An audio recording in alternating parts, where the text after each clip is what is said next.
Decoding स्रोतस।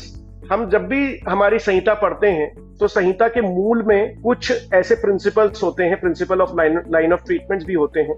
तो उसमें से एक ट्रीटमेंट चरक सूत्र स्थान अध्याय 1 में हेतु, लिंग और औषधि ऐसे त्रिसूत्र के रूप में आता है। तो जब भी हम अध्यायों को पढ़ते हैं या चिकित्सा को देखते हैं तो हमेशा हमें देखने मिलता है कि हेतु, लक्षण और औषधि ये तीनों मिलकर ही कंप्लीट चिकित्सा को बता रहे हैं।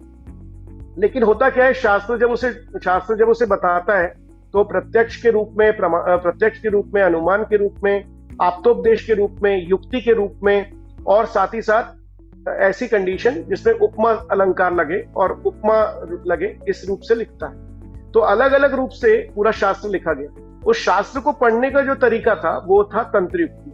तंत्रयुक्ति के माध्यम से आप अपने शास्त्र को डिकोड कर सकते।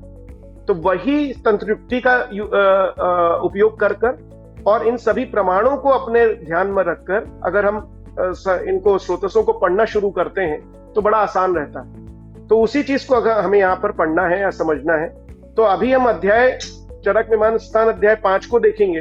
तो हमें समझ में आएगा कि चरक विमान स्थान अध्याय 5 में उन्होंने पहले इंट्रोडक्शन दिया है और उसके बाद स्रोतसों के सीधे दृष्टि लक्षणों को पहले बताया।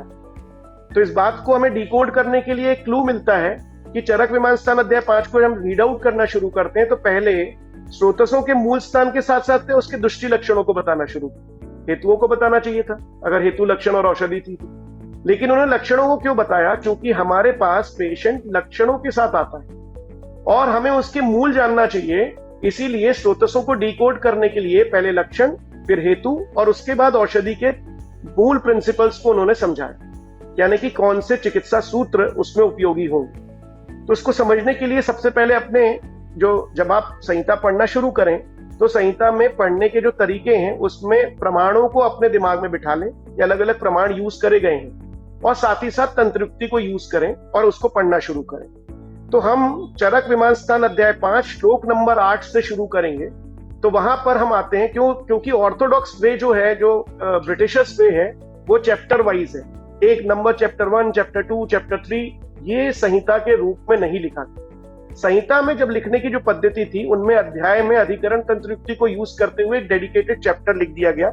जैसे यहाँ पर स्रोतसों के बारे में है तो स्रोतस के विमान को, मतलब कि किस तरीके से स्रोतस को समझना है, उसको कैसे डिकोड करना है, उस पूरे चैप्टर में उसके बारे में लिखा रहे।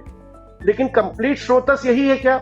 ऐसा नहीं है। स्रोतसों के बारे में एक जानकारी दी, अब इसको डिकोड करके हम सारी संहिता से उसके अलग अलग रूप जो हैं उनको इकट्ठा करके अपने पास लिखेंगे।